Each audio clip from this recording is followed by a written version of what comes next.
2024 లేదా 25లో డిగ్రీ లేదా బీటెక్ చదివారా? సాఫ్ట్‌వేర్ జాబ్ కోసం ఎదురు చూస్తున్నారా? అయితే కోడ్ జ్ఞాన్ 100 డేస్ కోర్సులో చేరండి. జాబ్ సాధించండి. నమస్కారం రచిత గారు.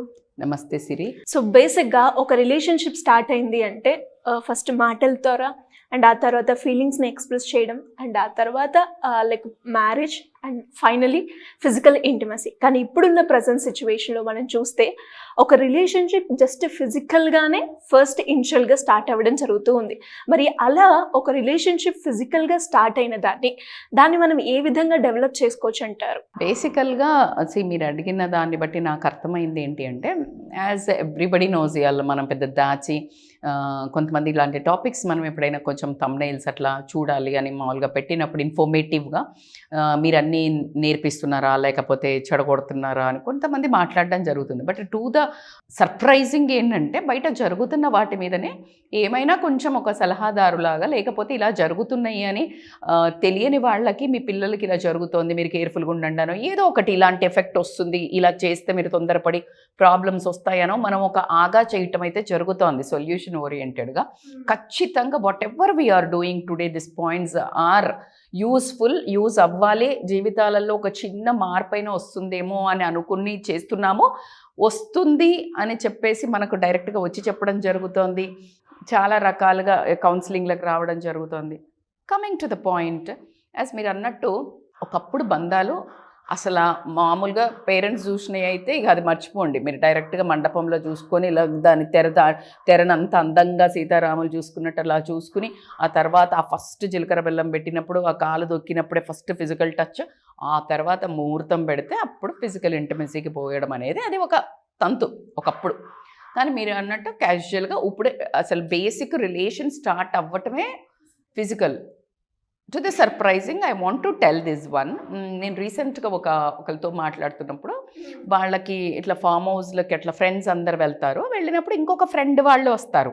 అంటే ఒక మనిషికి ఏదో పార్టీ ఉంచి ఇటువైపు కొంతమంది వస్తారు, ఇళ్ళకి చైన్ సిస్టమ్ ఫ్రెండ్స్ ఉంటారు, వాళ్ళకి చైన్ సిస్టమ్ ఫ్రెండ్స్ ఉంటారు, డిఫరెంట్ గ్యాంగ్స్ ఉంటారు.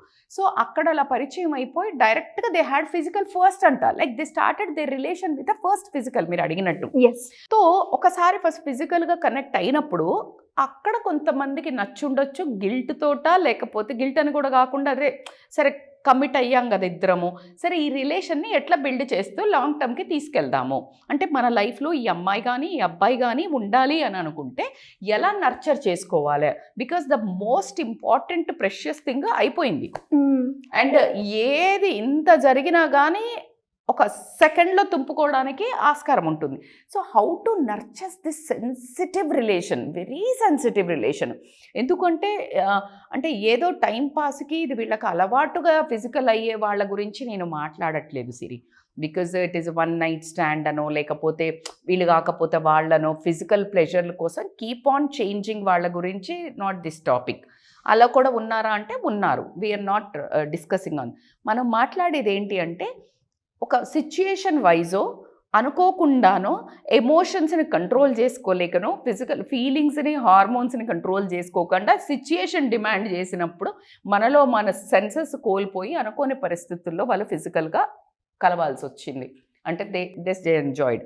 ఆ తర్వాత both are in a trauma, both are surprisingly అరే అన్నట్టుంది.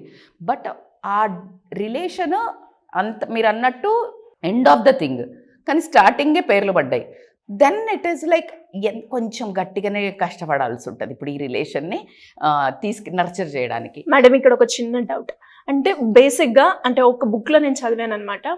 ఒక ఫిజికల్గా మనము అంటే మీట్ అయినప్పుడు అది ఏ పర్పస్ అయినా కావుండొచ్చు, బట్ ఎమోషనల్గా అయితే మనము కనెక్ట్ అవుతాం ఏదో ఒక పాయింట్లో అని అంటూ ఉంటారు. Is it true? అంటే మనకి ఈజ్ ఇట్ ట్రూ అంటే యాజ్ ఏ వన్ విమెన్ ఖచ్చితంగా నేను అందుకే చెప్తున్నాను, ఎవరితో పడితే వాళ్ళతో ఫిజికల్గా, అందుకే you should not enjoy because you lose that beauty అని చెప్తున్నాను. బికాజ్ ఆ బ్యూటీ ఏంటంటే ఎమోషనల్లీ కనెక్ట్ అయితేనే ఫిజికల్ హ్యాపీనెస్ ఉంటుంది. యాక్చువల్లీ నేను ఇందాక అందుకే అందరికీ చెప్పట్లేదు ఈ ముచ్చట అని చెప్తున్నా నేను. అంటే జస్ట్ లస్ట్ కోసం చేసి ఆ ఎంజాయ్ చేసే వాళ్ళకి నేను ఈ టాపిక్ కాదు.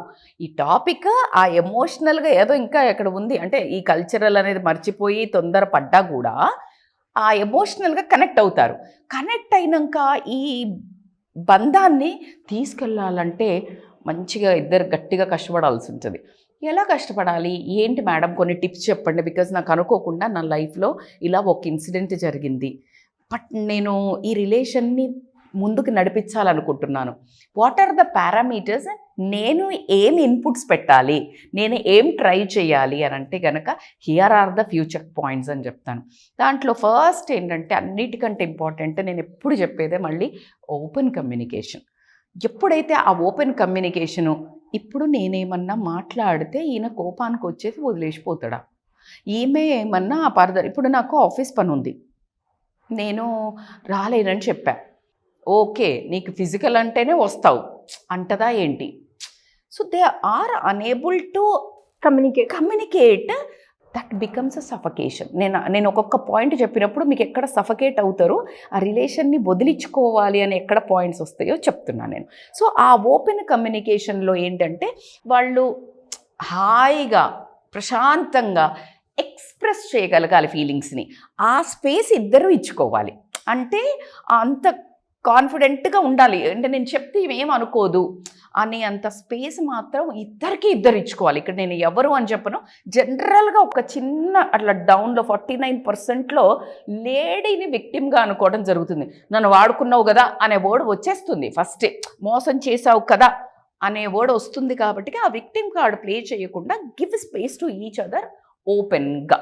అలానే సేమ్ ఎప్పుడైతే చెప్పడానికి, ఎక్స్ప్రెషన్ ఇవ్వడానికి, వాళ్ళ కమ్యూనికేషన్, వాళ్ళ ఫీలింగ్స్ కానీ వాళ్ళ సిచ్యుయేషన్ కానీ ఎంత ఇవ్వాలని చెప్తున్నానో, ఆ చెప్తున్నప్పుడు ఆపోజిట్ పర్సన్ యాక్టివ్ లిసనింగ్ చేయాలి. అంటే ఇప్పుడు నువ్వు చెప్తూనే ఉన్నావు, నాకు ఇంత సిచ్యుయేషన్ ఉందా, నువ్వేం అర్థం చేసుకోకుండా అంతేలే నీకు ఇట్లా అని ఎంబటే మాట్లాడుతున్నావు. సో ఎక్కడ మ్యాచ్ అవుతుంది?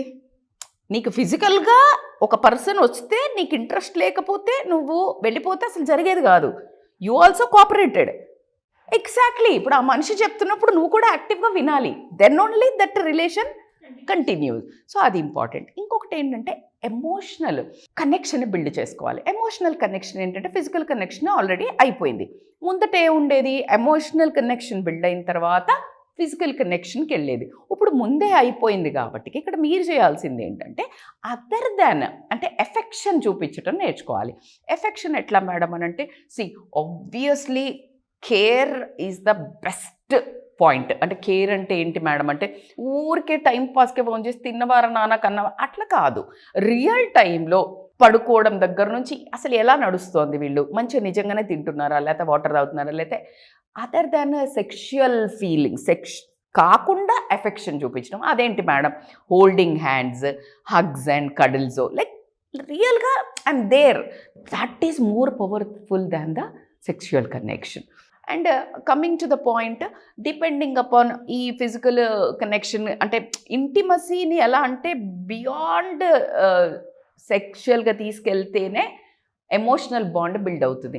ఎమోషనల్ బాండ్లో మళ్ళీ నేను చెప్పినట్టు ఈ ఫిజికల్గా ఇలా ఎఫెక్షన్స్ వచ్చినాక కూడా డిపెండింగ్ అపాన్ యువర్ ఇంట్రెస్ట్, ఆ రోజు జరిగింది అది సిచ్యుయేషన్ అనుకోండి, లేకపోతే అనుకోని సంఘటనల వల్ల జరిగింది, అక్కడ దాకా వెళ్లకుండా కూడా you can have a small romance, you can have that, but you can maintain that emotional intimacy beyond your physical thing అని మాత్రం చెప్తాను. ఇంకా ఛాలెంజింగ్ ఏంటంటే ఒకవేళ ఫిజికల్ కాలేదనుకోండి, మీకు ట్రస్ట్గా ఇప్పుడు ఫర్ ఎగ్జాంపుల్ ఫోన్స్ అక్కడ ఉన్నాయి, వీళ్ళు ఎవరికి ఫోన్ వచ్చినా అంత రుబాబు ఉండదు, ఫోన్ చూపి ఫోన్ ఇవ్వు అనేది అది కూడా ఉంటుంది టాక్సిక్గా.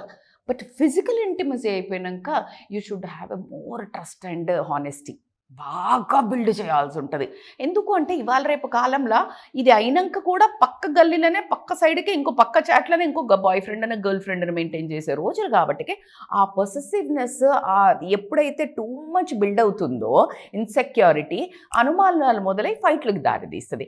కాబట్టి if you both are agreed, ఏది ఓపెన్ కమ్యూనికేషన్లో మనం కలిసి ఉందాము, మనం ఇట్లా మన జర్నీని తీసుకెళ్దామని ఎప్పుడైతే డిసైడ్ అవుతారో trust and honesty is the key. అబ్బా ఏంటి మేడం అంటే ట్రస్ట్ ఎట్లా వస్తుంది మేడం అని అంటే ఖచ్చితంగా నో అంటే లైక్ ఓపెన్గా మీరు హానెస్ట్గా ఉండడం వస్తుంది. ట్రాన్స్పరెన్సీ, ఏం చేస్తున్నావు ఇప్పుడు ఫర్ ఎగ్జాంపుల్ ఫోన్ అక్కడ ఉంది, దానికి లాక్ ఉండాల్సిన అవసరం ఏముంటుంది? లెట్ బి వెరీ క్లియర్, లేకపోతే ఏమొచ్చేస్తుంది, టెన్షన్ వస్తుంది. సో ట్రాన్స్పరెన్సీ అనేది చాలా చాలా ఇంపార్టెంట్ ఉంటుంది. నువ్వు ఎక్కడికి వెళ్తున్నావు, ఏం చేస్తున్నావు. ఇప్పుడు ఫర్ ఎగ్జాంపుల్ ట్రాన్స్పరెంట్గా నువ్వు ఉన్నది ఉన్నట్టు ఇక్కడికి వెళ్తున్నా అని చెప్పావు, నువ్వు ఫ్రెండ్ కోసం అని చెప్పేసి. అనుకోకుండా అబద్ధం ఆడావు, అతను ఎక్కడికన్నా వెళ్తున్నాడు, లేకపోతే ఆమె ఎక్కడికన్నా నిన్ను చూసింది. What happen?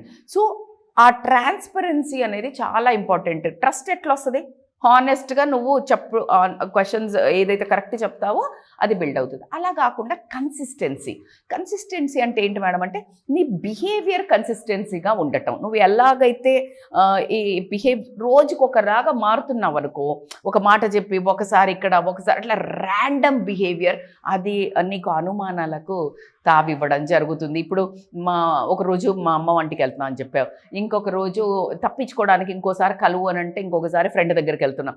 So this always creates random behaviour కాబట్టి అనుమానాలకు ఎక్కువ అట్లాగే కాకుండా ఏంటి అని అంటే కాన్ఫ్లిక్ట్ రిజల్యూషన్స్ అంటారు. కాన్ఫ్లిక్ట్ రిజల్యూషన్స్ అంటే ఒక మనిషి అన్నాక పెళ్లి చేసుకున్నాకైనా, ఇద్దరు అక్క చెల్లెళ్ళకైనా, అన్నదమ్ములకైనా, వైఫ్ అండ్ హస్బెండ్కైనా, తల్లి గొడవలకైనా ప్రతి ఒక్కరికి డిసగ్రిమెంట్స్ అనేది కామన్.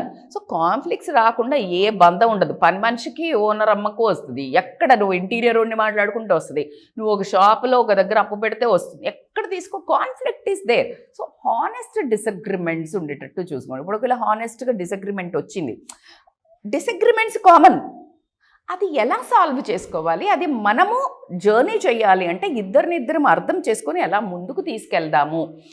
ఓకే, నీకు ఇది ఇష్టం లేదు ఈరోజు, సరే నేను ఈరోజు ఈ కూర చేస్తా మనకి, లేకపోతే ఓకే లవ్ అఫేరే కాబట్టి ఈరోజు నువ్వు అన్న చోటుకి వెళ్దాము, రేపు నేను అన్న చోటుకి వెళ్దాం, లేకపోతే ఈ వీక్ నువ్వు నన్ను సపోర్ట్ చేయలేక. సో అట్లా డిసగ్రిమెంట్స్ను కూడా కనుక వీళ్ళిద్దరూ అర్థం చేసుకొని కనుక ఉన్నట్టయితే కనుక ఖచ్చితంగా ముందుకు వెళ్ళడానికి ఉంటుంది. అట్లా కాకుండా అపాలజీస్ను మెయిన్ ఫర్గివ్నెస్. ఇక్కడ ఒక దరిద్రం ఏంటంటే మీ ఇంటికి మా ఇల్లు ఎంత దూరమో మా ఇంటికి మీ ఇల్లు అంతే దూరం అనేది గుర్తుపెట్టుకోవాల్సి ఉంటుంది. నువ్వు తప్పు చేసి జనరల్గా ఒక క్యారెక్టర్ ఆల్వేస్ వాళ్ళు తప్పు చేసినా ఒప్పు చేసినా వాళ్ళదే, అంటే వాళ్ళు తప్పు చేసినప్పుడు వాళ్ళు సారీ చెప్పరు, వేరే వాళ్ళు తప్పు చేస్తే కాళ్ళ మీద పడి సారీ చెప్పాలి. ఇలాంటి ఒక క్యారెక్టర్ ఉంటుంది ఒక రిలేషన్లో. అట్లా కుదరదు, because already you both committed, this is a mistake done by both people. So కాబట్టికే ఈ రిలేషన్ ఎట్లా ఉండాలంటే apologies and forgiveness should be very genuine. నువ్వు తప్పు చేసుంటే అపాలజీ అడగడానికి వెనుకకే పోవద్దు, బికాజ్ అపాలజీ అడిగేవాడే ధైర్యవంతురాలు, దమ్మున్నోళ్ళే సారీ చెప్పగలుగుతారు. అట్ ద సేమ్ టైం ఒకవేళ అపాలజీ అడిగినప్పుడు ఊరికే ఇంట్లోనే చేస్తావని మళ్ళీ నోరు నెత్తిన పెట్టుకొని దాన్ని గొడవను కంటిన్యూ చేసి దాన్ని ఊరికే టాంట్ చేసి సతాయించకుండా ఫర్గివ్నెస్ కూడా ఇంపార్టెంట్. నువ్వు అడిగినప్పుడు నేను ఫర్గివ్ చెయ్యకపోతే అపాలజీకి వాల్యూ ఏముంది, ఉందా లేదా? అసలే లేదు. సో కాబట్టి apologies and forgiveness should go hand in hand. అట్లాగే క్వాలిటీ టైం రా బాబు, ఇక్కడ వస్తుంది కథ. ఎందుకంటే జనరల్గా ఫిజికల్ ఇంటిమసీ లేకపోతే ఏమవుతుందంటే నువ్వు ఏమన్నా అడగంగానే ఇంక ఇప్పుడు నాకు కావాలి కదా అన్నట్టు ఏం చేస్తారంటే రానంగానే ఇట్లా రెక్కలు కట్టుకొని గాల్లో తేలినట్టు ఉంది అనుకుంటూ ఉరికొస్తారు. కొంచెం అది తగ్గిన తర్వాత ఏమవుతుందంటే గర్ల్ ఎప్పుడన్నా అడిగినప్పుడు జనరల్గా ఇది గర్ల్స్కి అవుతుంది ఈ experience. When they want something, they ask something, negligence కనిపిస్తుంది. నెగ్లిజెన్స్ కనిపించే వరకు వీళ్ళకి ఈగో హర్ట్ అవుతుంది. అంటే అవునులే ఇప్పుడేమో సో ఇమ్మీడియట్గా వస్తుంది అనగానే వాడికి ఈగో హర్ట్ అవుతుంది. నేను అలాగా ఇన్ని రోజులు నేను కలిసి లేనా, నాకు నిజంగా సో ఇదన్నిటికీ irrespective of having your busy schedules you need to plan your dates often. ఎలాగైతే నువ్వు రియల్గా ఒకవేళ ఫిజికల్గా నువ్వు ఇంటిమసీ కాకపోతే కూడా ఎంత నీకు తుత్తరు ఉంటుందో, కలవాలని ఎక్సైట్మెంట్ ఉంటుందో, that all butterflies in the stomach ఉంటుందో, you need to have that the same thing with her or with him to meet that excitement, to have that romance. అదంతా ఖచ్చితంగా you need to prioritize irrespective of your busy schedules. ఎక్కువ effort పెట్టాల్సి ఉంటుంది, priority to each other. So అది చాలా important. అట్లానే కాకుండా అంటే ప్రయారిటీ ఎందుకు చేసుకున్నావు, ఇప్పుడు కూర్చున్నావు మళ్ళీ ఇద్దరు కూర్చొని ఫోన్లు పట్టుకున్నారు. So unplug that mobiles, quality time. అందుకే నేను చాలా క్లియర్గా మెన్షన్ చేశాను, quality time you need to mention. ఇవన్నీ చేసుకుంటూ వెళ్తున్నప్పుడు నీకు ఖచ్చితంగా ఇంకా మన ఫ్యూచర్ బిల్డ్ చేసుకోవాలంటే కావాల్సింది ఖచ్చితంగా పర్సనల్ గ్రోత్ అంటే ఏంటి? ఖచ్చితంగా కెరియర్ బిల్డింగ్ కానివ్వండి, ఒకరిదొకరు ఇప్పుడు నీకు ఈ జుజుబీలు మాట్లాడుకుంటూ ఇవన్నీ బిస్కెట్లు వేసుకుంటూ కూర్చుని ఒకరినొకరు ప్యాంపర్ చేసుకుంటే కడుపులోకి ఎట్లా వస్తుంది? రేపు ఫ్యూచర్ రిలేషన్కి ఈ పేరెంట్స్ ఆ పేరెంట్స్ అడిగితే you need to show your career, right? So దానికోసం అని ఏం చేయాలంటే ఇప్పుడు ఫర్ ఎగ్జాంపుల్ నువ్వు ఏమైనా చేస్తున్నాడు పని ఆయన, you need to support his growth. ఖచ్చితంగా ఒకరిదొకటి గ్రోత్ అవ్వడానికి ఖచ్చితంగా సపోర్ట్ చేయాలి. వాళ్ళ ఏదైనా పాజిటివ్ జరిగితే వాళ్ళ లైఫ్లో అచీవ్మెంట్స్ ఏమైనా సెలబ్రేట్ చేసుకోవాలి. అదే ఛాలెంజెస్ వచ్చినప్పుడు సపోర్టివ్గా ఉండాలి, పక్కన నేను ఉన్నాను అని. అట్ ద సేమ్ టైం ఇద్దరు mutual, it is not at all build with one man girl అనేది అసలు విమెన్ అనే సంబంధం లేదు. ఇంకొక వైపు నుంచి చూస్తే పర్సనల్ గ్రోత్ ఇంపార్టెంట్. ఎప్పుడైతే పర్సనల్ గ్రోత్ మీద ఫోకస్ చేసిన వాళ్ళు సక్సెస్ కాని దాఖలాలు లేవు Siri. Personal growth always plays important role in maintaining the relationship so beautifully. So personal growth is very important. Understanding your character. నేను ఇలా బిహేవ్ చేసి ఉంటానా, ఆమె అప్పుడు ఫర్గివ్ చేస్తే నేను చెయ్యలే. సెల్ఫ్ అనాలిసిస్, పర్సనల్ గ్రోత్ ఒక్కొక్క మెట్టు ఖచ్చితంగా లోపల కొడుతూ ఉంటాయి మనకి ఎప్పుడైనా తప్పులు చేసినప్పుడు.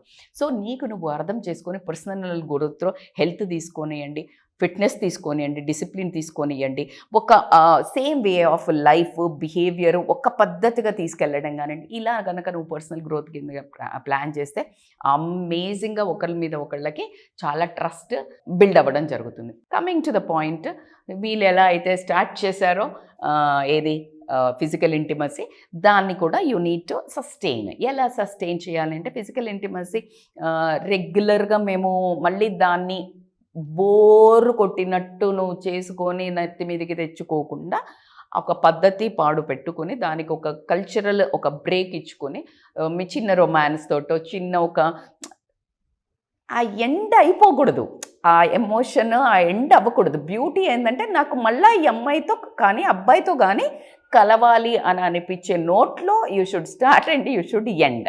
అది ఏ రేంజ్కి తీసుకెళ్ళాలి, మనము మనకు లైఫ్లో ఎక్కడ దెబ్బ కొట్టకూడదు, ఎమోషనల్గా మైండ్ సెట్ అంటే కల్చరల్గా కూడా రేపు ప్రొద్దున నువ్వు ఏ మిస్టేక్ చేసినా రిలేషన్ ఒకవేళ ఎండ్ అవ్వలేదనుకోండి, తీసుకెళ్ళలేకపోతే ఎంత ఘోరంగా ఉంటుంది కదా. వాళ్ళు మళ్ళీ ఎప్పుడైనా వెనక్కి వెళ్ళినప్పుడు వాళ్ళ గిల్ట్ అనేది లైఫ్లో చంపేస్తుంది. సో కాబట్టి అది కూడా హౌ యూ టేక్ ఆఫ్ అనేది ఇట్స్ టోటల్లీ యువర్ పర్సనాలిటీస్.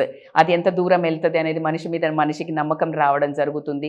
నువ్వు అస్సలు కూడా ఒకవేళ బిల్డ్ లేకపోతే కూడా కట్ అయ్యే ఛాన్స్ ఉంటుంది, ఎందుకంటే వేరే వైపు మొగ్గడం చూపిస్తారు.